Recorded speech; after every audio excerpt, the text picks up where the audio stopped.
البدع والأهواء، أهل البدع العقائدية وأهل البدع السياسية. أنا أقول بيننا وبينكم السلف، بيننا وبينكم الكتب، كان فيقول البدع بيننا وبينكم. Bismillahirrahmanirrahim. Kita masih di muka surat 54 kah ya? Dulu alamatnya agak enggak jelas.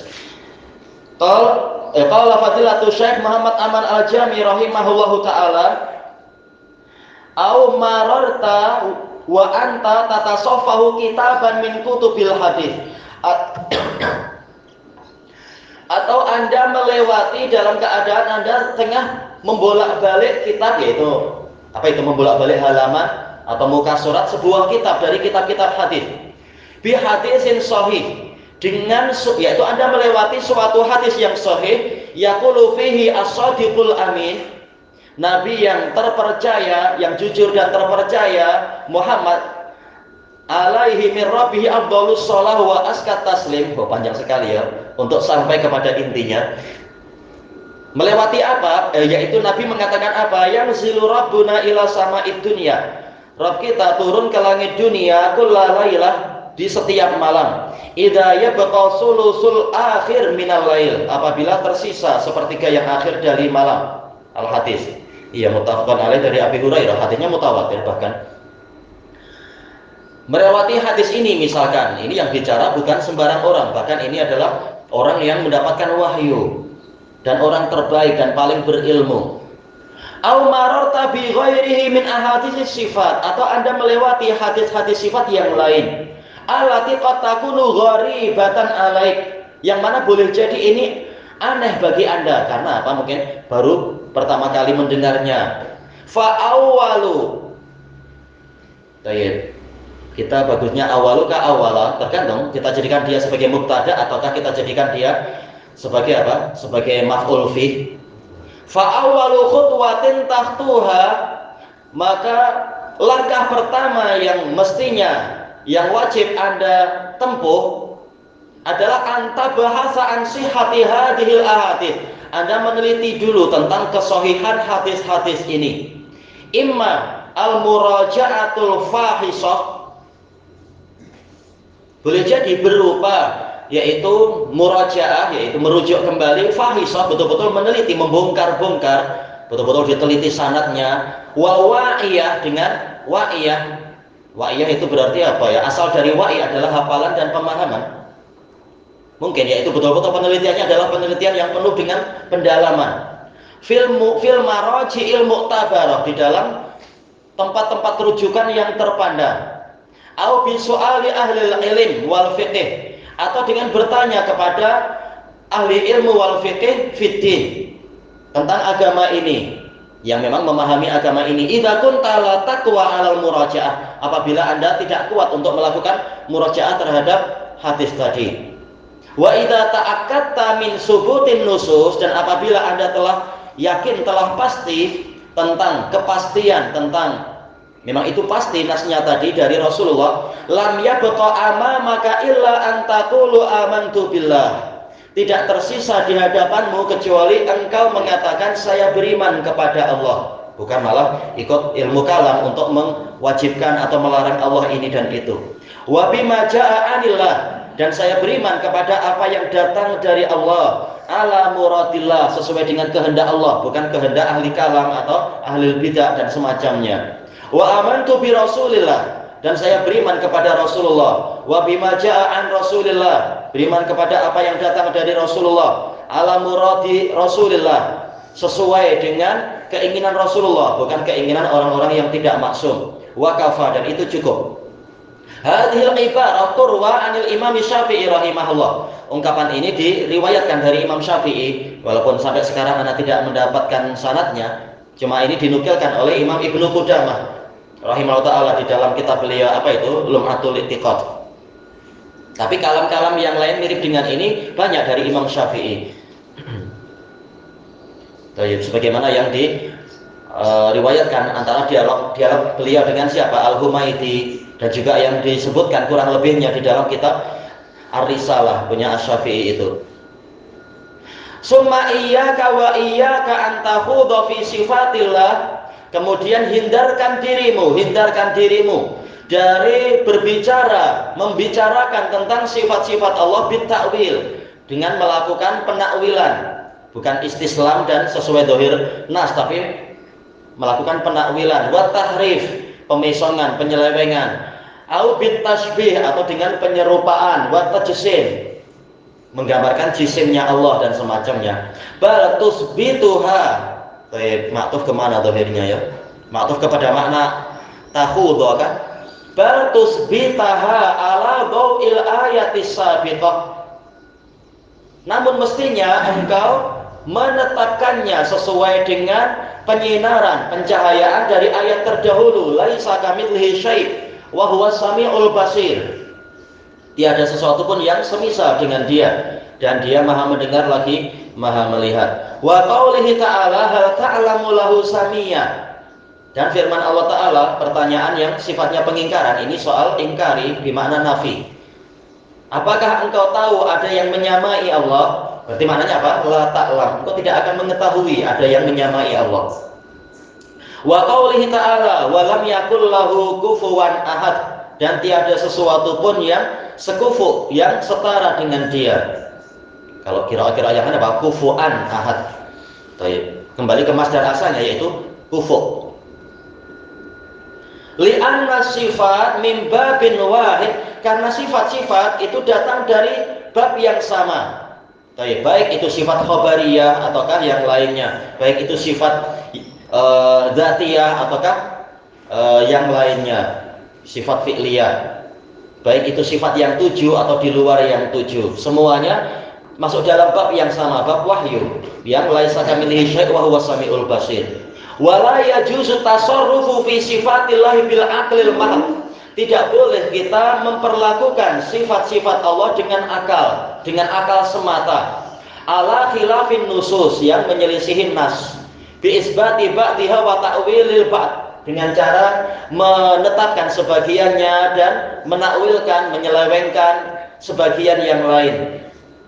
Kama fa'alatil asy'ariyah al-kullabiyah, sebagaimana yang dilakukan oleh orang-orang Asy'ariyah kullabiyah. Haitsu asbatu sifatiz zat, yang mana mereka menetapkan sifat-sifat dzatiyah, itu pun tidak konsekuen. Sebagiannya sifat dzatiyah tetap dihilangkan. Mereka menetapkan sifat dzatiyah apa itu? Kal qudrah wal iradah wal sama' wal basar wa ghairiha. Walaupun apa, untuk istilah as-sama' wal basar ini sifat dzatiyah ataukah sifat fi'liyah?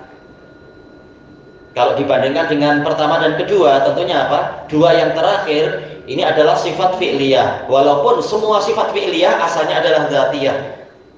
Cuma apa? Biasanya sifat as-sama' wal basar dimasukkan pada fi'liyah karena terkait dengan apa? Terkait dengan masyiah Allah Ta'ala. Jelas Allah terus-menerus mendengar dan melihat, tetapi untuk sama yang khusus dan basar yang khusus untuk orang-orang tertentu, ini terkait dengan masyiah Allah. Allah mendengar doa kita, Allah tidak mendengar doa orang kafir misalkan. Allah melihat di hari kiamat kepada orang yang baik, dan Allah tidak mau melihat kepada orang yang menghulurkan kain sampai menutup mata kakinya, buku lalinya misalkan. Maka ini sifat sam'iyah. Tapi ya tentunya semua sifat apa tadi? Sifat fi'liyah. Namun semua sifat fi'liyah sebenarnya juga sifat dzatiyah. Asbatuha ala ma yaliqu billah. Mereka menetapkan sifat-sifat tadi sesuai dengan yang layak untuk Allah, yaitu tidak seperti kudrah dan iradah serta sama dan basarnya makhluk. Duna tasbihin au tajsim, tanpa melakukan penyerupaan ataupun penggambaran jisim. Wa duna tahrifin au ta'til, dan juga tanpa melakukan pemesongan ataupun pengosongan. Ini kalau apa? Kalau kita baik sangka, tapi tatkala diteliti, orang-orang Asy'ariyah melakukan tahrif. As-sama' wal basar, mereka tahrif menjadi apa? Ilim. Karena kalau ditanya apa definisi sama, mereka mengatakan al-ilmu bil masmu'at. Apa definisi basar? Kata mereka al-ilmu bil mubsarat. Kembalinya pada ilmu lagi. Padahal yang betul sama dengan basar, lain dengan ilmu. Baik. Yang betul definisinya apa? As-sam'u adalah apa? Idrakul masmu'at. Al-basar adalah apa? Idraku al-mubsarat.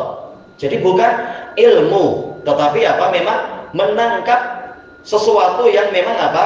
Yang memang sifatnya adalah didengar. Kalau basar menangkap sesuatu yang sifatnya adalah untuk dilihat. Kalau masalah pengetahuan, orang buta pun memiliki pengetahuan terhadap pelangi, asalkan dia diberi ilmu sebelumnya atau dia sebelum buta melihat pelangi.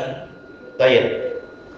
Jadi kalau masalah pengetahuan, boleh jadi yang tidak mampu melihat pun mengetahui, yang belum pernah mendengar pun boleh jadi mengetahui. Ini pemesongan yang dilakukan oleh orang Asy'ariyah, yang mana orang kalau tidak paham lughah Arab mereka boleh tertipu menyangka Asy'ariyah itu ahlu sunnah. Seperti bahkan sebagian ustadz yang sudah pergi ke Yaman, mereka malah masih mengatakan Asy'ariyah masih ahlu sunnah, minimal dalam 7 sifat. Tidak, bahkan dalam 7 sifat kebanyakannya mereka melakukan pemesongan, tidak mengikuti ahlu sunnah.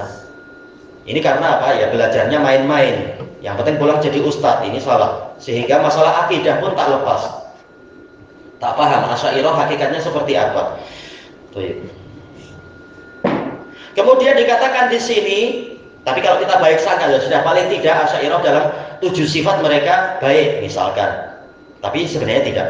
Walakinnahum mudda'u wujuba ta'wili sifatil af'al. Akan tetapi mereka mendakwakan wajibnya menakwil sifat-sifat fi'liyah. Kalau maji dikatakan apa? Maji usawa. Yang datang bukan Allah namun pahalanya, atau yang datang adalah keinginan Allah. Macam apa itu? Padahal Allah datang untuk faslil qadha di hari kiamat. Untuk apa? Memutuskan seluruh perkara para hamba. Apakah pahala Allah yang datang sebagai hakim? Ini aneh, takwil yang semakin jauh dari akal sehat. Ataukah iradah Allah yang datang sebagai hakim? Ini sangat aneh. Jelas yang datang adalah zatnya Allah. Asal dari maji itu dinisbatkan kepada zat.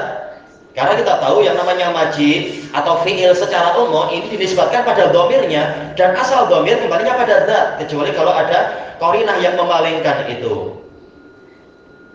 Wa nuzul, demikian pula nuzul. Mereka katakan yang turun adalah malaikat. Jadi malaikat nggak sampai ke bumi, cuma sampai ke langit dunia. Atau yang turun adalah rahmat Allah sampai ke langit dunia. Aneh. Bahkan apa? Rahmat Allah turun sampai ke bumi, mencapai para makhluk. Ini takwil yang aneh dari orang-orang Asy'ariyah.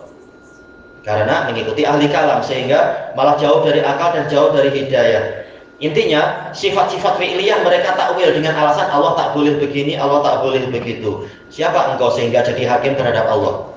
Bidakwa anna isbataha ala dhahiriha yu'addi ila tajsim. Dengan dakwaan bahwasanya kalau kita menetapkan sifat-sifat tadi sesuai dengan dhahirnya, ini akan menyebabkan kita melakukan tajsim. Kita katakan, kita menetapkan itu tanpa kita menggambarkan Allah memiliki jisim seperti jisim makhluk. Berarti Allah punya jisim atau tidak? Lafaz jisim ini adalah lafaz yang mujmal, tidak ditetapkan dan tidak dinafikan, karena Allah tidak menceritakan itu. Ini perkara gaib. Tapi kalianlah yang hakikatnya setiap kali disebutkan sifat Allah, langsung kalian menggambarkan sebuah jisim di benak kalian, wahai Asy'ariyah. Makanya para ulama mengatakan mereka itu melakukan tamsil sebelum mereka melakukan apa? Taktil. Mereka yang lebih dulu menggambarkan di benak mereka. Padahal kita menetapkan tanpa menggambarkan, selesai. Wahada jahlun yatawarasu. Nah, ini adalah kejahilan yang saling diwariskan di antara mereka, mewariskan dari generasi ke generasi. Baik, orang asal ikut saja. Baik, sebagaimana dalam kitab-kitab yang disyaratkan kalau kita ingin mendapatkan tauliyah di Kedah, disyaratkan yaitu apa? Lulus kitab ini, kitab ahli kalam. Mana baca dari awal sampai akhir. Betul-betul sangat jelas kekeliruannya, tapi bagaimana orang seakan-akan tidak tahu. Kekeliruan dari dalil-dalil, bahkan dari akal sehat. Lafaz yang di awal-awal kitab itu malah dibantah di akhir kitab, dan banyak orang yang punya tauliyah malah tidak paham bahwasanya ini kontradiksi di awal dan di akhirnya itu. Ini adalah kejahilan yang saling mereka wariskan. Ini bahaya kalau kita mencari tauliyah dari ahlul bidah. Wallahul musta'an. Disuruh untuk bungkam terhadap kebatilan mereka. Ilahuna wallahu a'lam.